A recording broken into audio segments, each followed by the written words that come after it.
and it's my pleasure to welcome MaryAnn to the show. Hi, MaryAnn, welcome. Hello, Sarah. It is amazing to be here with you. Yeah, and I was thinking back, like, did we meet from the podcast collaborative? Is that how we found each other? Yeah. Okay. Yeah, so Ann and I are in a thing called the Podcast Collaborative, and it's great because there's people from all over the world, all walks of life doing podcasts, and we get to kind of look at what they write and say, "Oh yeah, yeah, that's a good match. I want to talk." Because like I don't want to spend an hour like talking to someone that I don't resonate with. It's not fun. But the minute I started chatting with Marianne on Messenger, I was like, "Oh, yes, I'll spend an hour with this one. Yes, yes." Your intuition knew. Yeah, exactly. So, so since I don't barely know you, this will be fun because we can just explore. So first, tell me about, well, I guess the path of your awakening, right? It's like my podcast is called Awakening with Sarah. So tell me about how Marianne like began to awaken to the deep, beautiful womb wisdom embodiment work that you do. How did you come into that path? So that's where we'll start. Perfect. So I had been playing in the spiritual realm since the age of 15. I would say my first awakening came from reading the book Conversations with God.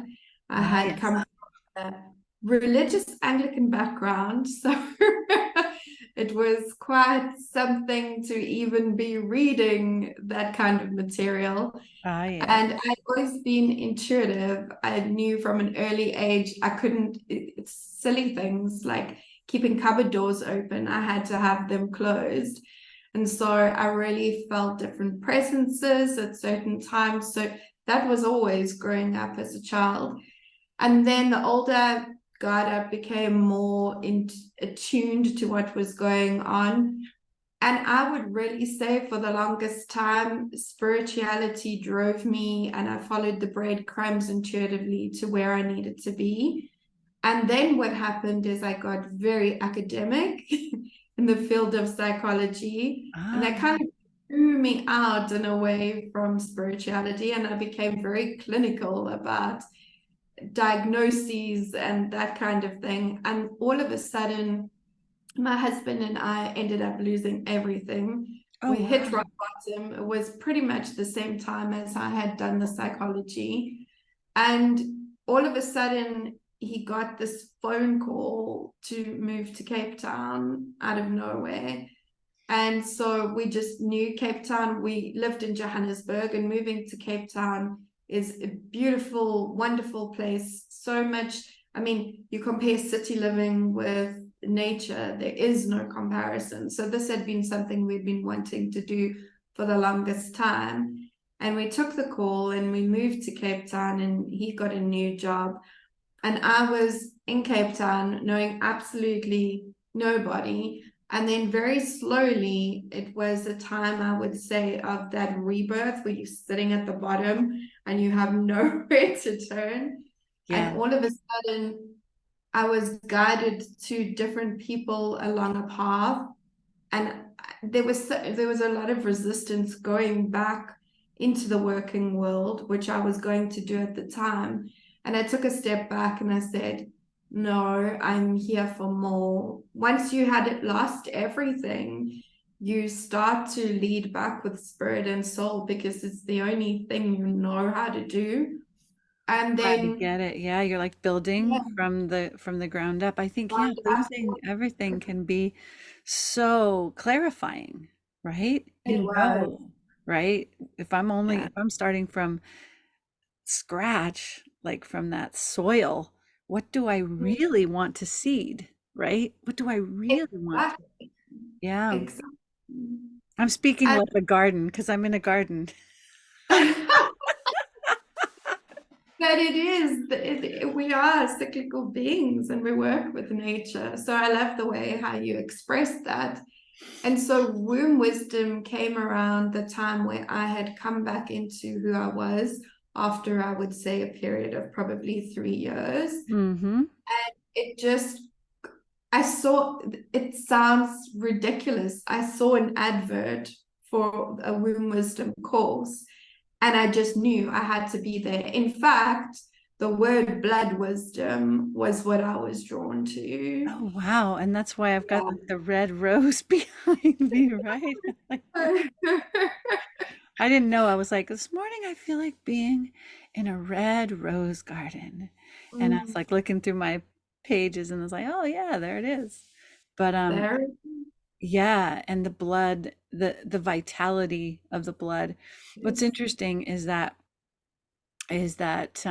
from the galactic perspective that I come from as a guardian walk, not a walk-in, but as a guardian council being incarnate in also this human body, is that in the original plan, you know, menstruation wasn't part of the angelic human destiny, and yet we have made such beauty out of this aberration, this interesting thing that happens as we're in this human form in this way. And so it's I don't know, in a way it's even more precious because it's not something that occurs in any like any other world. It's part of this earth experience, you know, with the blood and I remember when I can't remember when I was when I first learned about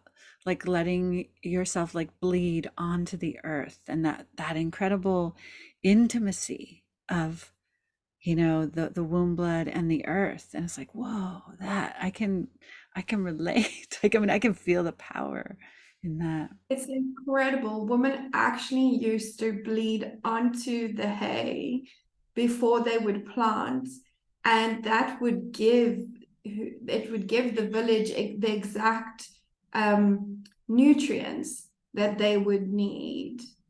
And so it fascinates me That still. is cool. Yeah, because like something that comes so copiously for women, sometimes it's like an inconvenience. It's like, oh my God, can be so used for the nourishment of the people. It's just so, so And beautiful. that is something else which is huge. Is like most women think it's an inconvenience, but when you start to peel back the layers of this wisdom, it Yeah. is absolutely incredible. Hmm. So I kind of sort of diverted your flow. So to come, let's come back. So you're starting over and you Yeah. know, I want to do something that really holds my heart, my passion, my Yeah. life. And so let's start there. So then it was it just flowed from there, as the feminine does. So I went on this incredible journey, a 9 month journey. There was a huge divide actually between my daughter and myself. And I'd also had what I would say mother wounding. I didn't really fully see my mother for who she was. It was more all the victim and the blame of, and yet we choose our parents. So that was an incredible healing experience for me, because after receiving all this wisdom and working through it, the bond between my daughter and I just came back together. It was so beautiful. And I can remember how old she was and looking at her even differently for the first time. And then what was so incredible is what we perceive in our own environment, they perceive. And it wasn't long after that that she actually had her first bleed. And I was so blown away about how I could help her, but also how much she understood. She turned around and said, I should have known it was full moon that this was going to happen today. Yes, I remember. I mean, I remember we always remember like our first bleed. It's like this initiation, right? It's like I'm going from this real like little girl to like, whoa, you know, I can bear children. I mean, this is wow. What is huge. And I was 14 or 15 and it was Halloween and I was dressed as a gypsy, right? I had this like purple velvet and black skirt and green and a scarf and earrings and everything. And it's like, oh my God. Underneath all these clothes, I had like, I felt the moisture and I was like, now? Oh, It was just kind of funny, all that circumstance. But yeah, I think we all remember because it was that moment when, yeah. whoa, this is going into womanhood. I didn't feel like a woman at all at 14.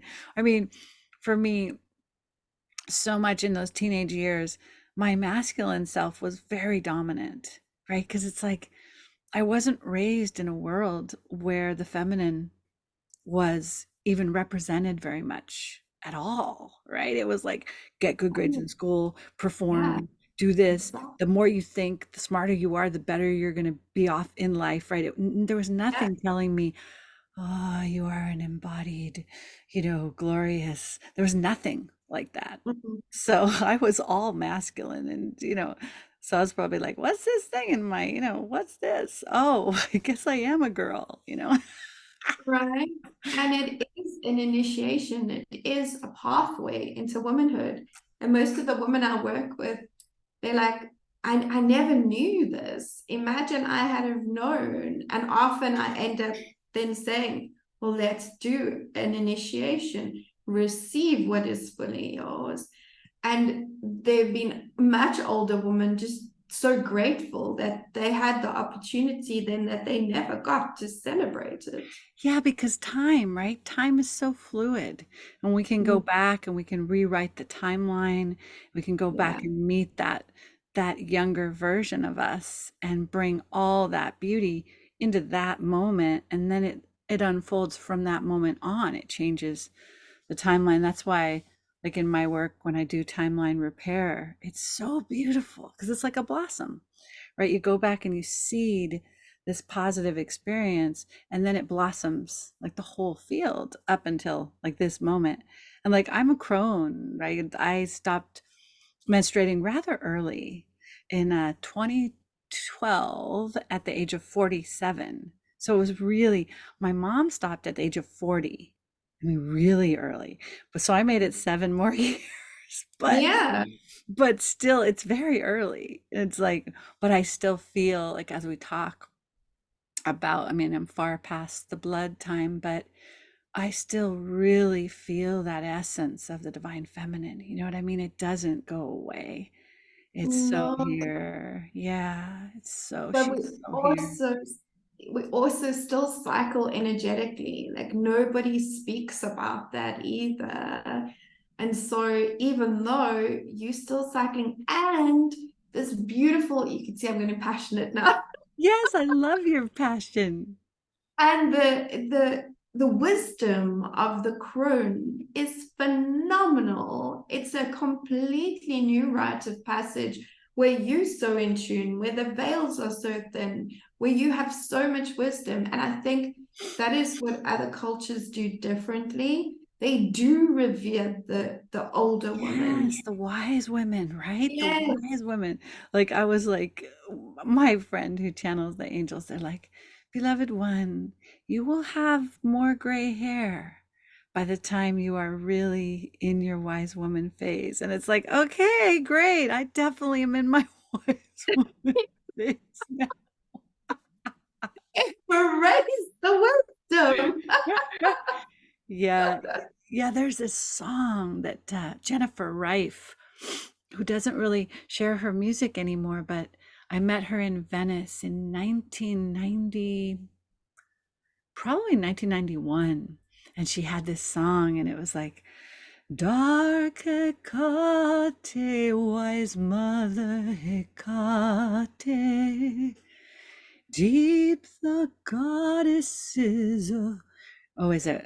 I was like, um, rich is your wisdom and your, oh, it was like, rich and sweet as Daphne's wine, right? It was like this wisdom that was like wine.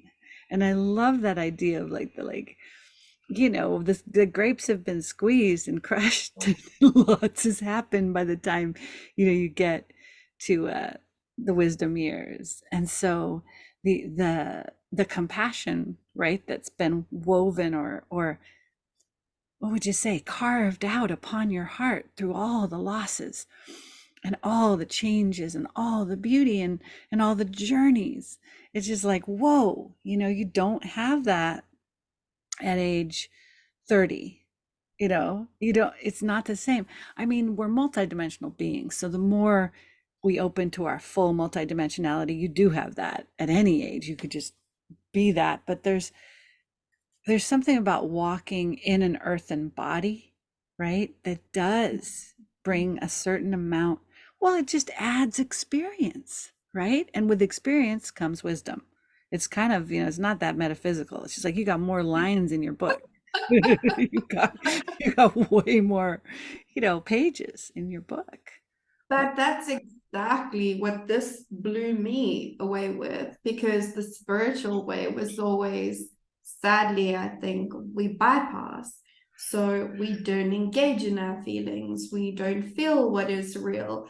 Toxic positivity is a real oh thing. man, I went through a time in my body talk sessions where pathological hope, it was up every single session.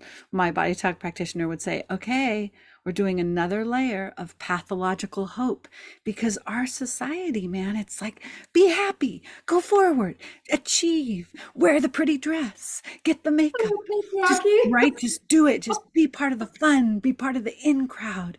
And then inside, it's like that part that's in the underworld that's like, no, feel me, like in Tommy when he goes, see me, feel me, touch me, heal me.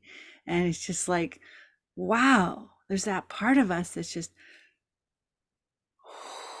needs us to, and it's a balance, MaryAnn, you know what I mean, because you don't want to, Yeah. if you get into the pain body, right? Because there are pain body feeding sources that want to magnify the pain on this planet. And so if you get really close to like the toilet bowl, they can flush you. And you Oh, can yeah. you can get into the collective actual, total hell if you get there. So it's this balance of like emotional hygiene, right? Like keeping your emotions that need to be sort of cleansed from you, keeping your pulse, your finger on the pulse of that cleansing, but trying not to get too mired in those really deep, like grief, right? Because if we go into the grief field, we could just be crying for the rest of our lives, right? So there's this balance of I like, agree. okay, I dipped in, I felt what was mine to feel in this moment, right? And sometimes what's mine to feel is the whole planet, right? Because I'm a grid worker, I have planetary consciousness. And so when something has to be purged from her, I often get it just loaded onto me. That's part of, like, my galactic teacher. She's like, yeah, you're one of the ones who takes out the garbage. And you Mhm. contracted that before any major eclipses, before any major planetary like influxes, the planet has to be ready for that trajectory. So she doesn't cataclysm, right? So that we can mitigate earthquakes, volcanoes, all the hurricanes, right? So some of that emotional body will get dumped right into me. And I'm like, oh, I gotta process this before that eclipse. And I just accept it now. I'm like, okay, trash is coming. But you got the right word. It's the process. It's processing it. It's Yeah. not Not like dealing with, not like yeah. finger painting with the, the Sure. agony and making Yeah. more, but just like, Yeah. okay, here's the agony, buried alive. I've processed so many gnarly lifetimes. I'm like, oh, here's the buried alive lifetime again. Let's just lay down, tap the meridians. Okay, here we go. Let's watch ourselves die. It's very methodical. Oh, I gotta go cook dinner. And I'll jump out of bed and cook dinner. The humanness. My life is so funny. Like I could go be right in the middle of like a past life, in an incredible like trauma, and then I'm just like, I cleanse the whole trauma through my process, and it's like 20 minutes, 20 minutes sometimes. Yeah. And then I'm like, okay, honey, I'll come and make the spaghetti. And I just jump out and I'm like, smiling and making spaghetti. And it, I love it. yeah, and it hasn't always been like that, in the early days in 1985, 19 in the 90s even, I'd go down for 2 weeks into this massive Yeah. despair, not knowing what's causing it, how do I clear it, right? So I think now it's just like taking a shower. I'm like, ugh, okay, ancient Greece, beheaded. Okay, no problem. Let's do that before lunch, and then before dinner we'll go back to like abandoned by the tribe in the pioneer days, my little blonde-haired boy lifetime, it's like, oh, no problem. We'll do that before dinner. You've got skills. You've got skills. Because it's moving so fast, right? I mean, we're in a way we're graduating from duality, right? So we're watching all the film strips of Mm, every lifetime that holds us in duality, right? So it's like a movie is playing and we're the yeah. theater. It's like, oh, look, today what's playing? Oh, yeah. And they're not all bad. There's some super beautiful memories and beautiful lifetimes. And it's interesting Mm, because the it's fun to borrow from the lifetimes where you had these beautiful experiences or even right. skills, right? Like I'm an opera singer. I sing. I'm a singer, but in past lives I was like, an excellent businesswoman. And like I could make money. It's like in this lifetime I'm like, "What? Huh? Like, can excuse me, businesswoman, can you come in here? I need you." I need you. Right? And but in this lifetime, I'm like this real flowy, kind of dynamic. I'm mostly from Andromeda. That was my Mm, my mission directive in this lifetime, was to bring my Andromedan DNA into the human DNA. And Andromedans are Aquafarian, right? And we have two forms that we choose. We can be this bird-like thing that flies through the liquid rainbow plasma, or we can mm. be, yeah, or we can be this dolphin-like thing that swims through the liquid plasma. So like Oh, I'm like, and so I'm like this rainbow mermaid fluid thing that like short circuits anything it touches and doesn't know how to business. What's that? Click funnels? What? yeah. Getting my music on CD? Like, oh my God, somebody help me. I'm just a dolphin. I need my ocean and my loves all around me. I don't care about anything else. That's why I love you, because I resonate.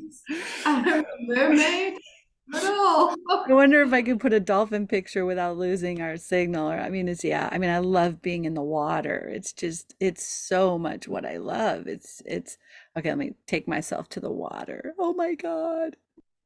Use virtual background. Okay, let's see. Let's pray. Okay, let's go swim with this sea turtle. Oh, yes. All right. Okay, now. Alam mo yawatan no varatisin de shirana varahia. Kaya la naturo tu suramaya ranaya sharana veyano. Right? So like I need someone to like come do the business aspect, be my recording engineer. I'm just like the Aquafarian songbird bliss bunny. I don't want to No, do that's what other humans are for. Of course. Oh my God, I love this conversation. I didn't think I was gonna get into, but yeah, it's like I had this like vision of myself like trying to, because I try to do my sound recording, and it's like a mermaid with like this massive wet hair, just like all over the Hmm. keyboard, and it's like, sorry, did I do that? Uh, excuse me, where's my sound man? But the trouble is, like, I'm the sound man. Like, I'm everything. I have to be the man, the woman, the everything. And I'm just like, no, because my husband works full time, right? Yeah, So I have to be the man. I have to like produce my podcast. I have to figure out the sound and the sound I engineering. feel you. I have to go into CD Baby and figure out how to publish myself, into the pro version. And I have to sign up with ASCAP so I can use music. And I'm just like, I want my mother. I need to go home. Where's the ocean? Yeah. Yeah. Where are the sea turtles and the dolphins? Well, what's going on? I want my mommy. Yeah. Oh, I Yeah. feel you, sister. Oh, Okay, so we went all over the map there. See, I told you, I was like, when I first got on this podcast with MaryAnn today, I was like, I'm so tired. But it's like MaryAnn's giving me all this energy because I'm like laughing and dominating the conversation. So I'll be quiet now. no, this is a conversation. Okay, so here's my question. So Hmm. how do you reconcile and flow and do the business aspect with that does engage the cognitive, right? Without losing your higher octaves. Like that's the $1 million question. How do you do it? So everything is energy, right? And before I do a thing, I either place one hand on my heart, one hand on my womb space, and I say to spirit, what do I need to do today? And then it comes.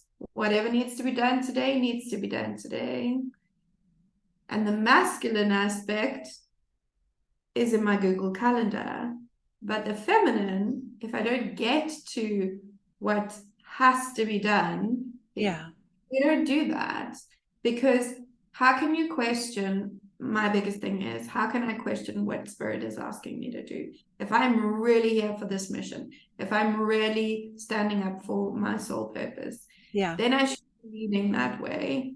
And yes, there are days that I come to go, oh, but I have A, B, C, and D. And it's coming back to this is not about you. What do you need to do? How are you serving the collective? What is spirit asking of you? And it's so amazing as well. Like you were speaking about the timelines and quantum. And I've had a lot of like the admin stuff bogged down on me. And I've now got two young people who are very keen to do it all. And I'm like, well, there you go. You need to do this and you need to do that. Because before I didn't want to delegate everything. yeah. But if I'm really going to serve and do the work, exactly like you were saying, you just want to sing. I just want to channel. I know I channel too. Yeah. Do the work. That's what I'm here to do. But the other thing is, I connect to the people I want to work with. And so it's like I see them, I feel them. What I've learned in this as well is we're not for everybody and everybody's not for us because we've Absolutely. different codes, different frequencies, and we resonate with who we resonate with. Right. So I really believe like if I'm calling you in and you appear, I'm not going to sit on a call and go, well, you don't suit me, darling. I sit and go, why do you want to do this work? Talk Yeah. to me about Yeah. Tell calling. me what attracts you to this work. Why do you want to be here? Yeah, Why, yeah, what are exactly. you? Yeah. Look, the one thing you'll have to do is trust me and believe in magic. I actually say that to people. You need to believe in magic and trust not my process and trust the The process. process. Believe in Yes. magic. I love it. Do you believe in magic in a young girl's heart? The rhythm and music and a da da da da. Believe in the magic of a young girl's soul. Believe in the magic of a rock and roll. Right, right. It's like that's like the most important thing. Like, do you believe? Right? Because like when I do like an intuitive sound healing, it's like, okay, I know that I can bring in the codes, right, that are really needed for this to facilitate this next level of blossoming for this person, whatever they come in with. And but it has to be like, okay, are you open and receptive for the miraculous to bring you something new? Yeah. And if they're not, I can't, my codes can't get in. It's like, so they kind of have to be like for me, like my clients, they could, they're usually right at the edge of there's something more that I'm craving. There's something more that I want to feel. And so then I just bring it and they open to it. And it's like magic, right? It's magic. Exactly. And then you see them and they light up, and it's a lot of the time the process is and a lot of what you do as well, I think, is intuitive. So it's watching Very. that magic and then them coming back and go, wow, I feel, and then all the feels. All the feels. Yeah, yeah. That's so beautiful. So when you do you do like a series of sessions that like progress into opening the womb wisdom, or do you, how does that work? Like say I signed up with you and I called you up and said, "MaryAnn, I want to work with you." So what would our protocol be? Or is it's probably different with different It people? is different for everyone. So I have a program called Womb with Me, and if someone's just getting started with womb wisdom, then I normally say that's the place to go. Because what I do as well is I use embodiment. Because if you can't feel, it's about connecting your energy. If you can't feel your body, there's no ways you're going to hear your womb. So there's a whole process, and my process is hear me, see me, feel me, touch me, taste me. And we go through all of that. And Beautiful. there's so much wounding and there's so much healing that can be done. And so normally I would put somebody through that process. And then what I do, which is different, is normally a woman who have either been working with the womb or there's specific things that they want to work on. Then I do what I call, I actually haven't even named it because it I love sounds like, it. Naming things is really hard. I mean, it's like it's that left brain again, right? Because it's just, okay, but this is a dynamic and ever-changing procedure, and I'm gonna call it something. exactly. Like, Exactly. But it how do takes you do that? it's very different. It takes yoni steaming, and then I Oh, like nice. channel into energy work, and then there's somatics that come into it. And so it's this beautiful process, and normally it looks like cleansing. So you start cleansing the womb space, and then working normally if there's a problem with either the ovaries, fallopian tubes, Mm-hmm. uterus, and then working with, but some people are different as well. Some people want to tap into more of their creation mode, and then we go that way. And then Yeah. often I end up with is lineage work. Where are you in your lineage? Most people don't even claim where they are. They don't even know what they've inherited. So then you get to choose what I want to keep, what do I want to get rid of. So we do that work, and that's a very different looking um, process.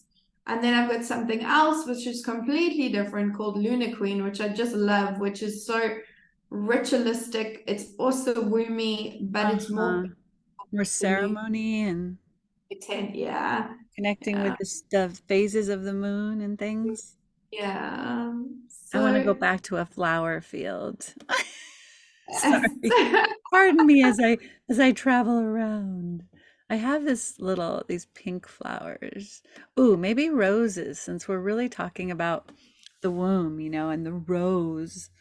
Aren't these beautiful? These are double delights. Oh my God, they're so, they are double delights. oh And my God. You could just stop and go, okay, the show's over. We're just gonna take in the ecstasy of these colors. Okay. But so you're saying, I'm sorry, I digress.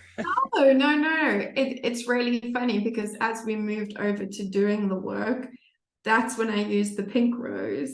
The red rose is more the wisdom and the grounding and the rooting. So all Hmm. the roses, they all have different magic. Have that, they do, don't they? The magic, yes. And one thing I wanted to share with you, and I don't know if you know this, I just learned it from my galactic community that I'm in. And God, it's so beautiful that as the womb is healing, the flower that actually imprints the sacred geometry that brings the healing of the whole womb is the iris. And it's Mm. amazing because it's this, indigo purple iris. And and the other thing is that the the template that most represents the Divine Mother is the dark black starry sky, which of course you have behind you. So it's amazing. Is like that beautiful velvety dark starry sky. And Vincent van Gogh was of the Cathar lineage. He knew what he was doing. The Starry, Starry Night is the Yeah. Divine Mother's template, and the iris, which we know, right? His garden of irises. So he was totally bringing, I don't know when he lived, like in the, I'll get this wrong, 1600s, 1800s. Um, Even in his way before the time that the Yeah. Divine Mother cloak would come to the earth, because it really, the Starry Starry Night dark matter template came to the earth October of 2022, right? So here he is painting back in Wow. so long ago. He's painting that starry night sky. And then when Don McLean, created the Starry Starry Night, paint your palette blue and gray. That song like carries the codes of the Divine Mother too. It's like, and but I just wanted to tell you that, because isn't that cool that he knew?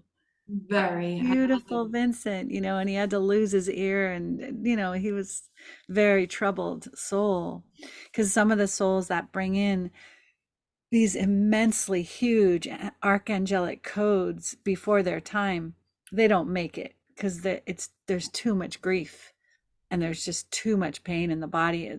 Like Nick Drake was the same. He was bringing an archangelic presence in 1970. Oh, sorry, when did he die? I need to get my dates. I think he died in 74. Anyway, and he predicted the pink moon of April 2017, which would bring down some of the darkest forces on the planet. He it. actually predicted it. The pink Wow. moon, he says, none of you who stand so tall, the pink moon's gonna get you all. He knew. And poor guy, I think he commits suicide by 1936, because by his 36-year birthday, I think is when, maybe he was younger, maybe he was 26. And so it's interesting, these beautiful souls come in to bring these codes just by living on earth. They bring Yeah. that code in, even if they have to die. It's so beautiful. I just want to honor Vincent and Nick for a minute there, because they were bringing those beautiful, beautiful codes. Yeah.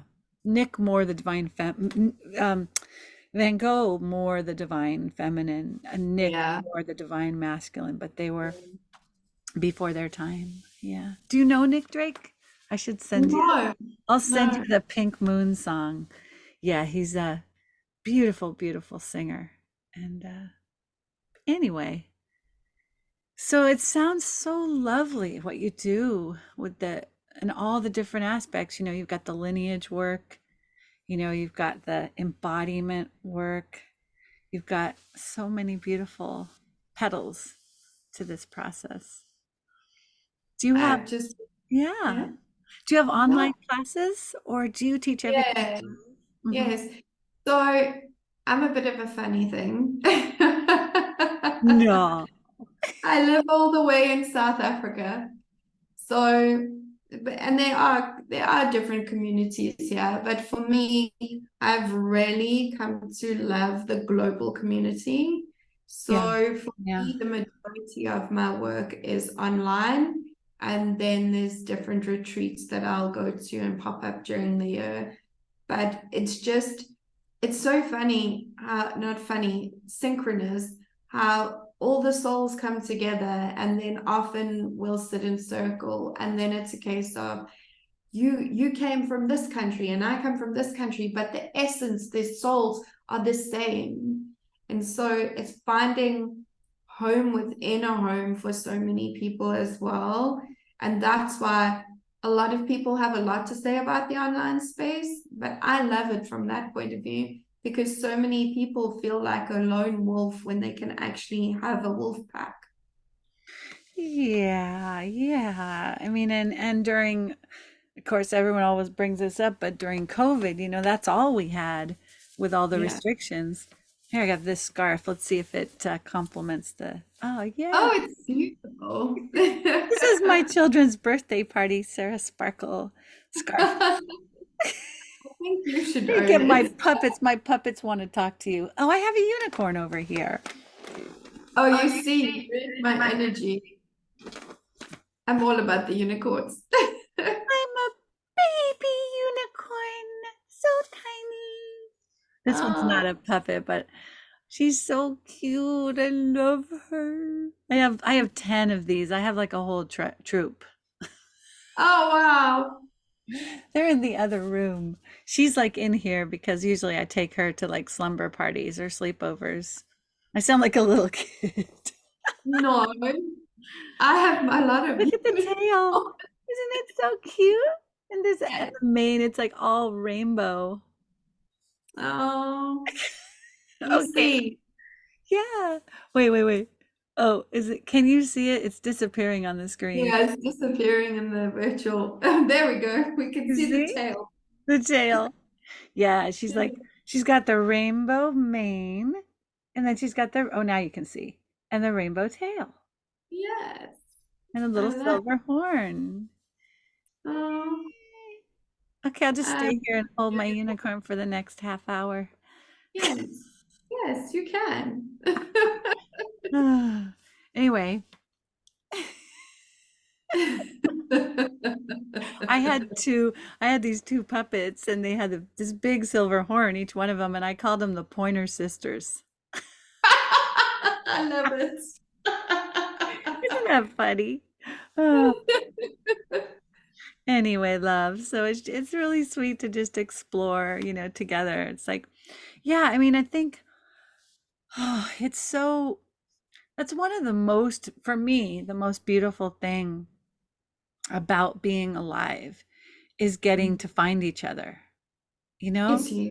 It's just getting to find each other. It's like it makes up for all the pain, all the sorrow, all the fear, all the other things that it is to be human. To know that we're all in this reunion and celebration. Like we're in the process of discovering each other. Like we've entered the dance floor now. And it's just who's at this dance with me? Who's going to be around the behind the punch bowl? Who is that?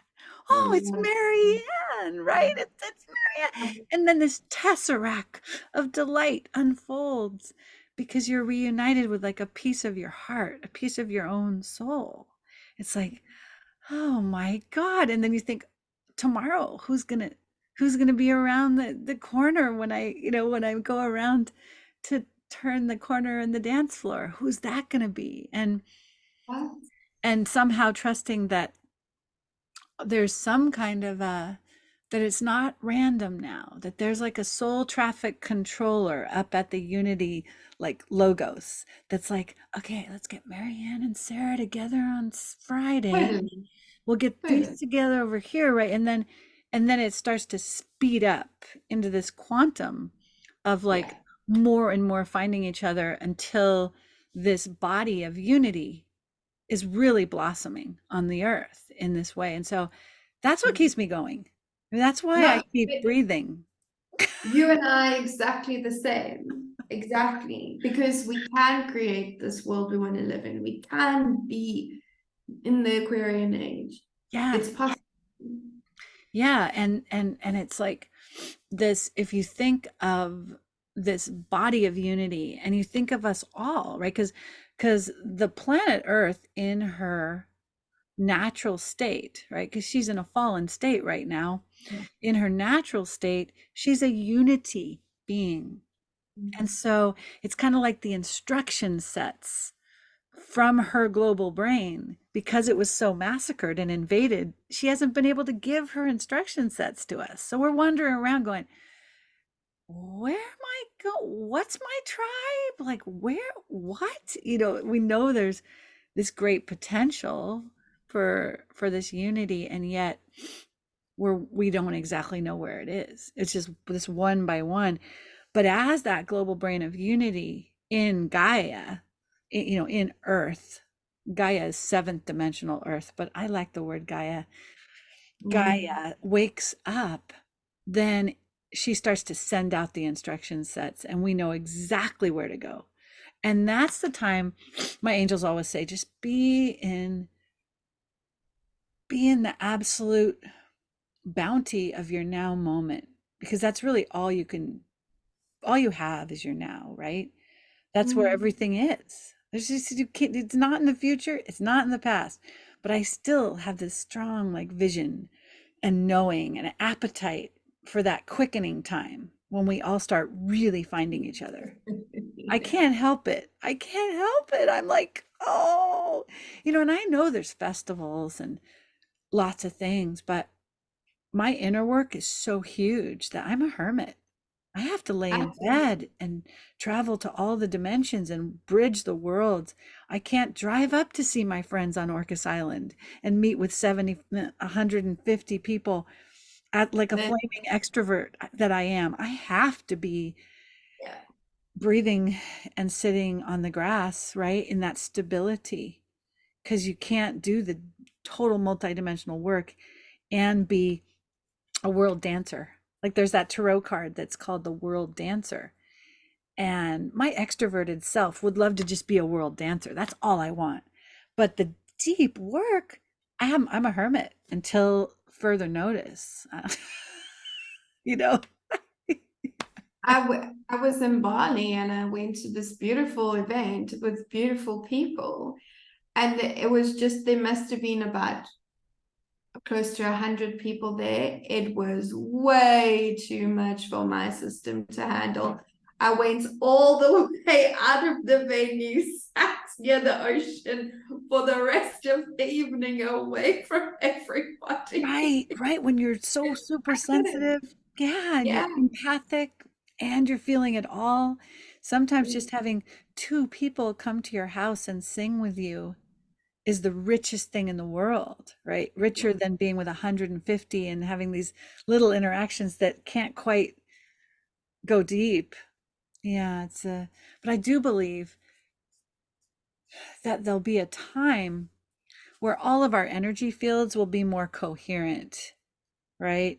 And that's when we'll be able to go into huge numbers and feel the incredible support of all that coherence, right? And as a singer and as a group song facilitator, that's one of the biggest visions. Like I've had visions of us in football stadiums, right? Where there's like they hold like 30,000 people, or I don't know what it is, but all of them singing this simple song of love, Oh, so that the whole earth is like starting to resurrect from the coherence of all these hearts joined together. Like I have a song that goes, love is in the earth.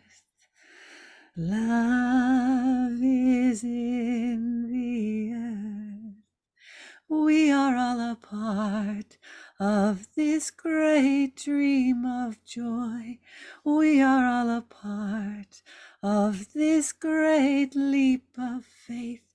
And can you imagine like 30,000 people singing that together?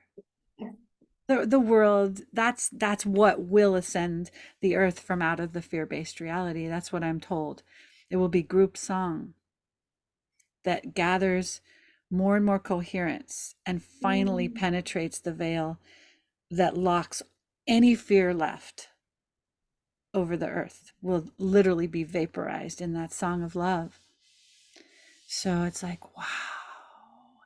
So that's what I think right now, everyone has so much going on. When you put 150 people with so much going yeah, on, yeah. and you can perceive the shadow underneath and the hungry ghost and the pathological hope and the escapism and the drugs are pulling them out of the body and the reversal spin. And I go in there, I was like, I can. and everyone's having so much fun. And I'm like, sorry, I read all energy signatures and I can't handle this. It's like, wouldn't ignorance be bliss? To I've just, always said that once you're on this path, you try be ignorant, you try go back. It never works. right, you can't go back, right? Once the veils come down, there's nothing there's no drug that'll really hold it back. There's no, yeah, like in my early days when when my anxiety and despair were so extreme, I did go on antidepressants for 2 years, and I'm grateful. It really helped with the serotonin and the neurotransmitters for those 2 years. I really needed it. But ever since then, my higher self is like, absolutely not. You're a veil lifter. By 1995, you have to be there to lift the veil, and you are not going to be on drugs. You can't do it. And sure enough, I got off of them by 1994, and the veil came off in 95, and then there was pole shift prevention, which I had to get ready for.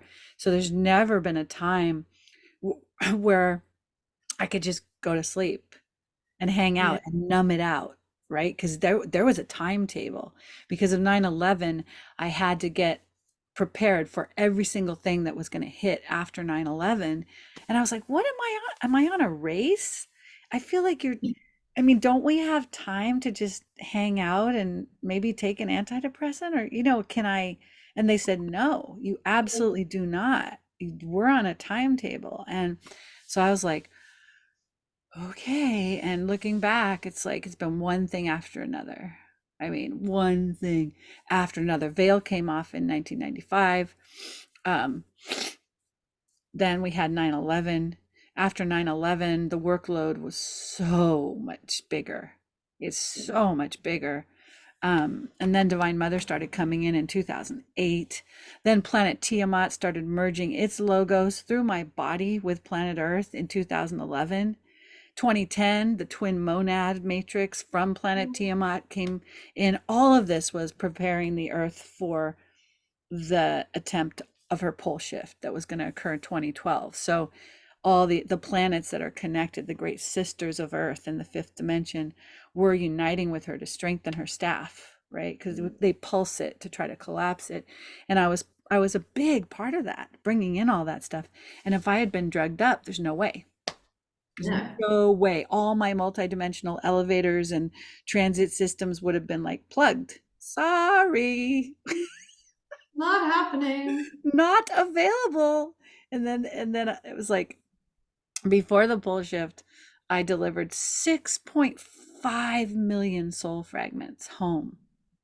Unbelievable. It's the craziest experience. I mean, it was but there's no way my body and nervous system would have been available for that kind of transit if I'd been on drugs. So it's been, sometimes I just wish, oh please, just give me a pill. It's You've like, got too much work to do, yeah, it's like, sister. no, sorry, you're the super highway for 6.5 million souls trapped in Project Looking Glass from the Nazi timelines. You don't get to take a drug. Sorry. It's not what you agreed to. Right? It's like, and people say, oh, you can just, say, I'm not doing my contract. You can rescind your contract. I've You really want to do this? I've never No. really felt like I would ever want to rescind my contract Yeah. because I came, you know what I mean? I was on Andromeda in absolute bliss, flying through the plasma rainbow waves when we got the call the human genome is going to go extinct on planet Earth. There was no, you don't stop and go, sorry, I want to take a few more laps around the rainbow liquid plasma. No, no, no. You're like, okay, Oh. okay, I'm coming. Right. Yeah. I sat on that diving board in my crystalline city. I don't know, for like what would be on Earth, probably 3 months, just sitting there going, I can't do it. I can't jump. I can't do it.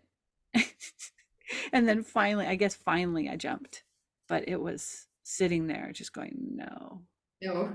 no, you got to be kidding. No. Like jumping into like a frozen Alaskan, hole in the ice. It's like you're like, no, No. I'm not doing that. no. Oh, MaryAnn, it's so sweet to just like, I love it with you because like I can just like pop into every single topic, right? And it's like Yeah. And you're right there with me. It's like it's cool. So, is there anything else that you'd like to share with us? We've got, 6 more minutes. I like to kind of do it. Well, no, we probably have because we chatted for about 7 minutes. We probably have like 10 minutes to just kind of let you, and I will zip my lips. Mm. I'm enjoying the conversation. Oh, good. I always, yeah, that's my challenge. My challenge is like, okay, close the mouth and open the ears. No, I adore speaking to like-minded souls and like feeling souls, I would say. And even the picture of the rose is so much of the heart, and it's all about opening to service. And by serving the collective, we can change the world. So I'm so grateful for the work that you are doing so unselfishly and showing up for so that everything can shift. Mm. So is there anything I have to say? No, I think it's all perfect. So my next um the challenge that's kind of alive for me is like how do we allow this super high octane diamond light that's coming into the planet now, like how do we integrate that into human bodies, right? That are acclimated to certain frequencies, certain our pathways to circulate this incredible liquid plasma that's coming in. Our pathways are, they've kind of been closed up and corroded, and to really bring to give the message to the body that heaven is on earth, right? Ah, That Amarea Dream Seed was telling us yesterday in this beautiful class that the body is the ground I agree. for the out blossoming of the spirit, and that the body is the perfect ground for our spirit to permeate. It's not a prison. It's not a place that we want to get away from. It's not a thing Mhm. that we just want to ascend out of and be done with. And that's where all the programming of religion, telling us the body is sinful and sex is sinful. And it's like, no, it's like Oh, yeah. sexuality, and the portal to ascension is in the vagina, in the vulva. The Yeah, whole stars are inside the womb. And to ignite that, to bring the purity of the higher dimensions back into the lower, tell the body, I'm sorry I believed these things. I'm exactly. sorry I bought the program. I love you. I there's no place I'd rather be than here with you. And then the body can start to go, oh, I'm loved. And then the pathways start to open in the body, which allow Exactly. the spirit, right, the diamond sun, to Yeah. begin fully expressing itself and blossoming this garden of Eden. Yeah. So I'm doing a lot of, after that class with Amaria, I've been feeling a lot of sadness for all the things I've believed about my body and the ways I've rejected it to want to be where there's more light. Maybe it's more immediate in the other dimensions, but this body has the potential to enable us to blossom this light in the most beautiful rhythmic progression. It, Mm. and it's innocent. Like the body's innocent. Like it didn't do anything wrong. Even though Totally. it was created from cataclysm, the third dimension was created from cataclysm. But but it's here and it's beautiful. And if we just love it, then it is the ground. It is our ground, our soil from which to Mm. blossom this all the highest frequencies. So today I've been in this deep grief, like, I'm sorry, body, right? And so talking to you, who's so much about valuing and cherishing, the womb and the feminine body, is is it's really beautiful timing. This morning I was like, I'm so tired. I don't think I can do this. But I'm like, I'll just put a red rose. The red roses will give me strength, you know. Oh, And I knew talking to you would give me strength. And so here we are in this amazing time. So, I always tell people as well that your body houses your soul. So, would you reject your soul? Would you tell your soul things that you didn't like? No, you wouldn't. And it's the very vessel carrying your divinity. And so, the womb for me is amazing because it's the connection between the divine and the earth. It's the oracle, it navigates even your bleed. You will bleed and change your cycle before you even know. Your womb will do it for you, and she will tell you things. But when it comes to, that's actually what I'm all about, is body awareness. um and that just develops a love for who you be, who you are. And people don't want to go there. They don't even want to look in the mirror. They don't even want to see their own reflection. People you would have a look at and think, oh, you're the most beautiful, gorgeous soul I've ever seen walking the earth. They will look, they will often have a problem even looking in the mirror. And what I find beautiful is there's a clay ritual which I do as well. And after the womb work just melts the shame and the guilt, and yeah. stand there fully naked with your sisters in a beautiful presencing and go, this is me. This is who I am. These are my roles. That's my power, but it's still fine. I have backup battery. Okay, love. Well, we're just about done as you melt into the dark matter template of our cosmic divine mother love. It's perfect. It's so beautiful to talk to you today, MaryAnn, and I know we'll be friends forever, you know, and maybe I'll be able to come and travel there and do one of your beautiful workshops. Yeah. So we'll have all of MaryAnn's information in the show notes, so you can contact her and do work with her. And thank you so much, sweetheart. I'm Thank you for the work you honored. do.